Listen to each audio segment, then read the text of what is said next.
नमस्कार दोस्तों, मैं राकेश एक बार फिर आप सबका मेरे इस YouTube channel knowledge seekers hub पे स्वागत करता हूँ। आज आप सभी को ऐसे एक निर्देशक के बारे में बताने जा रहा हूँ जिनकी वजह से फिल्मों में प्लेबैक सिंगिंग की शुरुआत हुई थी।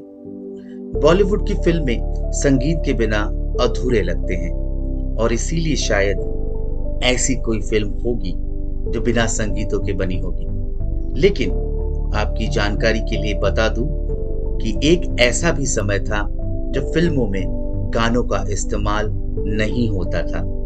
आज मैं आपको उसी खास शख्सियत के बारे में बताने वाला हूं जिन्होंने पहली बार फिल्मों में गाने का प्रयोग किया था। लेकिन आगे बढ़ने से पहले आप सबसे निवेदन कर रहा हूं कि कृपया मेरे इस चैनल को सब्सक्राइब करें, जिससे मैं आगे और बेहतरीन वीडियोस के साथ आप सबका मनोरंजन कर सकूं। तो आगे बढ़ते हैं। मैं बात कर रहा हूं भारतीय फिल्म जगत के अद्वितीय निर्देशक नितिन बोस के बारे में।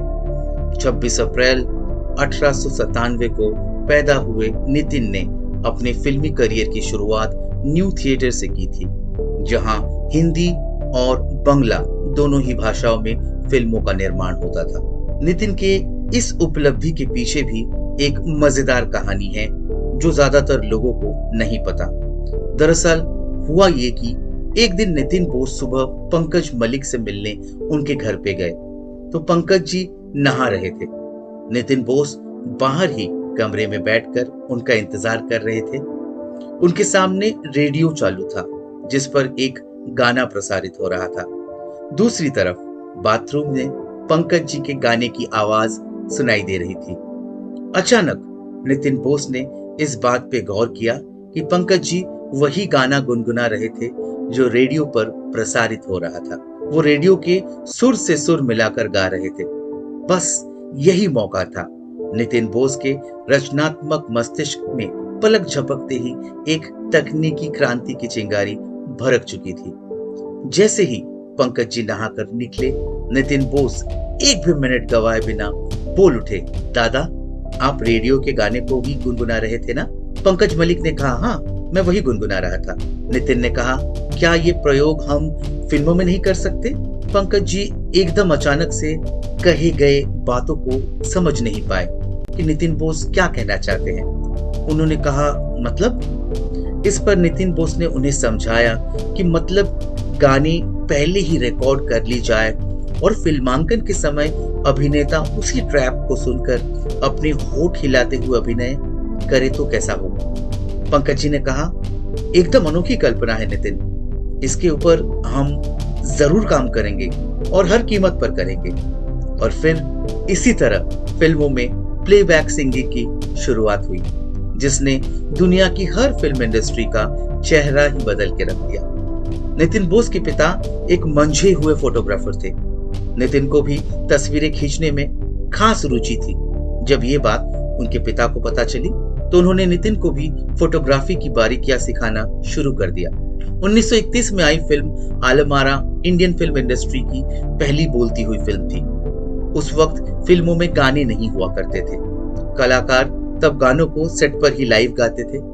फिल्म जगत में प्लेबैक का श्रेय नितिन बोस को ही जाता है।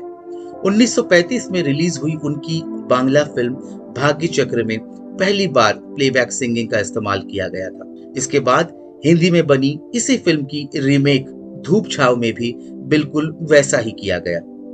इस फिल्म की संगीत की तैयारी करने की जिम्मेदारी उन्होंने अपने भाई मुकुल बोस और संगीतकार रायचंद बोराल को दी। नितिन बोस का यह अनोखा प्रयोग इतना सफल रहा कि इसके बाद फिल्मों में प्लेबैक सिंगिंग एक रिवाज बन गया। आज भारतीय सिनेमा में हर साल सैकड़ों फिल्में बनाई जाती है जिनमें अनगिनत गाने होते हैं।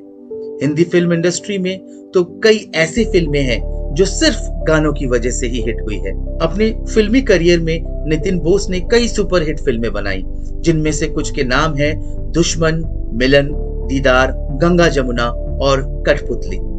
फिल्मी दुनिया में उनके शानदार योगदान के लिए 1977 में उन्हें दादा साहेब फाल्के सम्मान से नवाजा गया। उनकी मृत्यु कोलकाता में 14 अप्रैल 1986 को हुई थी, लेकिन उनके योगदान को भारतीय फिल्म जगत कभी नहीं भुला सकती। बहुत बहुत धन्यवाद मेरे साथ जुड़े रहने के लिए।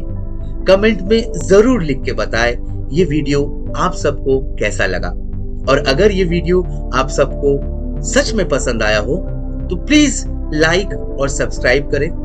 मिलते हैं अगले वीडियो में इसी तरह फिल्मी जगत की रोचक जानकारियों के साथ। तब तक के लिए खुश रहे, स्वस्थ रहे। जय हिंद और जय भारत।